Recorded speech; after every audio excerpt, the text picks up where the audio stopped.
Rush joins us by phone. Good evening, Rush. And Rush, what do you think about that handshake? Well, you know, a handshake is symbolism. There's things about this trip, Greta, and thank you for having me on, that are far more troubling. But a handshake is just a symbol. I mean, you almost have to do that if you're gonna go into a room where Chavez is at one of these meetings.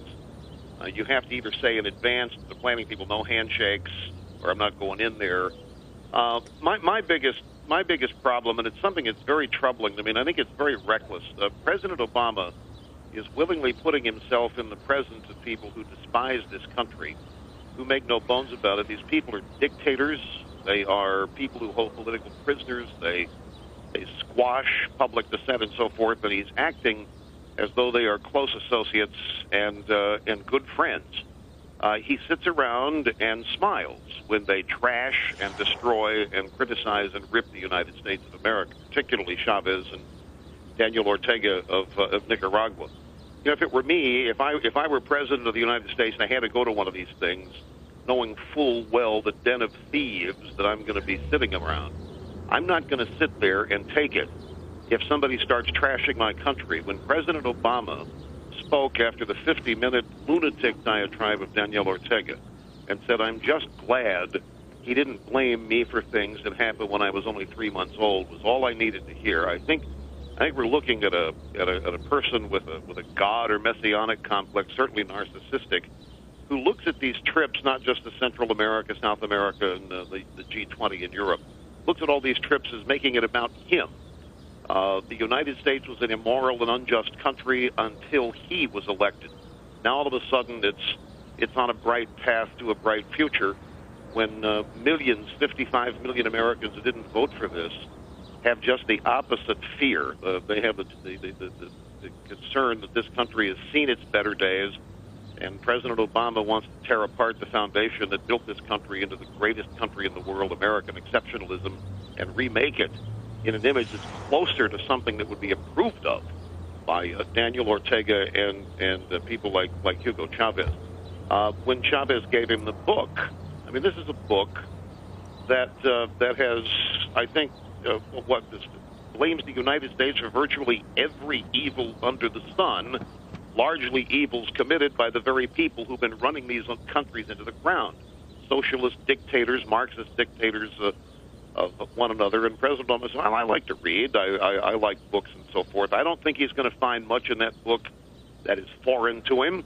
I don't think he's going to find much in the book that's strange to him. His good friend William Ayers in November of 2006 went down to an education forum that was held in Caracas, Venezuela, and praised the socialist economic system of Hugo Chavez, which basically teaches that capitalism is slime, that America is slime and militaristic and responsible for the problems of the world. The purpose of education is to teach religion, anti-capitalism, anti-militarism.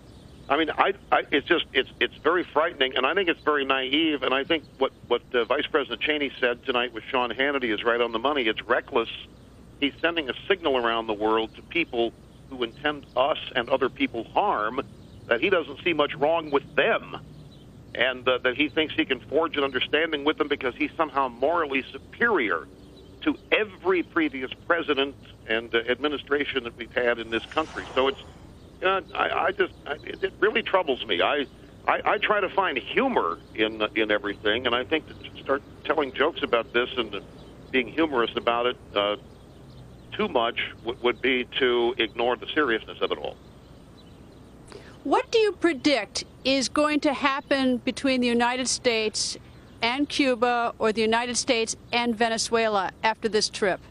Well, I don't care what happens with Cuba and Venezuela. I mean, they're what they are, and if we have changes of policy with them, I mean, in Venezuela's case, Hugo Chavez has a 70% approval rating, and he doesn't think that's high enough. He wants it to go to 80% or 85%, so he's nationalizing more media.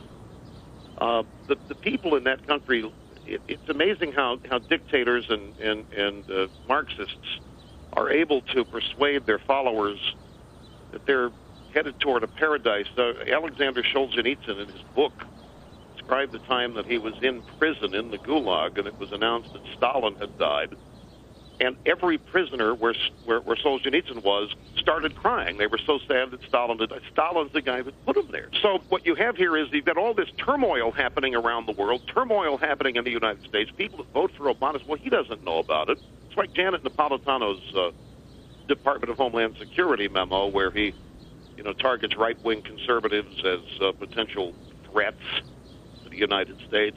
And people I've talked to, well, Obama didn't know that. He wouldn't say that. That just Janet Napolitano as a rogue secretary. She didn't write it. He did. I mean, she's simply echoing the vision, which is what he says he's providing as president. I would say if the Department of Homeland Security is going to start targeting right-wingers because of Timothy McVeigh, that maybe the Department of Homeland Security ought to keep a sharp eye on Bill Ayers and his buddies, who are Obama's friends. These are people that killed cops, blew up the Pentagon, wanted to blow up Congress, and so forth. As for Cuba and Venezuela, back to your original question, I'm more concerned what's going to happen to the United States without whatever ties or relationships we have to these countries. I'm much more concerned that I think there's an operating philosophy that Barack Obama has. You can see it in the economics of his administration. I think he really believes he wants to understand what he's doing. He thinks it's his job to return the wealth of the nation to its quote-unquote rightful owners. I think he's one of these people that does believe that achievers, affluent people have somehow come by it in an ill-gotten way. They have stolen it from the rightful owners, the poor, the middle class, and he's going to give it back. He's going to penalize achievement and affluence and redistribute it to an ever larger group of people who are going to be convinced they'll have to work for it. So I'm, to the extent that he sees in Chavez a kindred spirit, to the extent that he sees in Daniel Ortega a visionary, to the extent that he looks at Castro, and he runs around and says to all these people, the old tired debates of the past. We got them, and that's just, to people who don't like partisanship and who don't like bickering, why, that's magic. And they think, wow, Obama really wants to get past all this. That's nothing but pure demagoguery. He is actually besmirching the history of his own country when he says to foreign leaders like these that hate us that we've got to get past the old tired debates of the past. The old tired debates of the past were built upon what's best for America, what's best for American interests. He was elected to represent American interests, not to usurp and rewrite the Constitution. What about his trip to Mexico? Did he gain anything by his trip to Mexico? He hadn't gained anything anywhere he's gone. He didn't get anything he wanted in the G20.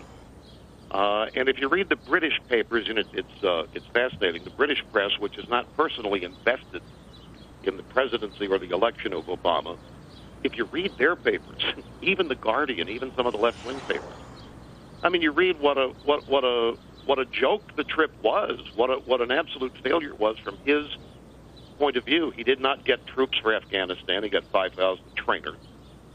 He caved in on a couple things that he didn't want to give up. The trip to Mexico, I mean, everywhere he goes, Greta, he's just apologizing for the United States. I mean, it's one apology after another. Apologizes to Mexico, even though we sent him a $25 billion bailout check in the 90s. We're employing half of their workforce in this country. And he goes down there and he apologizes to them. He apologizes to Europe for all of the mistakes that our country has made. He's outdone Bill Clinton in this. And it's not healthy. I mean, the world sees, and believe me, the United States is a great nation at risk in a dangerous world. And the people who pose the greatest threat to us see this. And whether they're in caves in Pakistan, whether they're in capitals like Moscow or Caracas or Beijing, they have to be laughing. They have to say, what? This is going to be easier than we thought. This guy is actually going to give us part of his country in order to make us like him because he thinks his country's so damn guilty of things. I'm bemused by it, and I'm also a little frightened by it because I don't see how it can be stopped. I mean, the Republicans in the House don't have the votes to stop anything. I look at latest polls. He's got 88% approval among liberal Democrats and Democrats in general. I mean, I don't think Reagan ever had that kind of approval among conservatives. It's scary, this cult-like following that he's got, which pays no attention to the specifics of what he says or what he's doing. So I don't know how it can be stopped, and You know, there are cycles that are going to have to take place, and he's going to have to keep doing more and more of these things. Eventually, at some point, he's going to overreach, and hopefully some people will wake up and say, this is not what I voted for.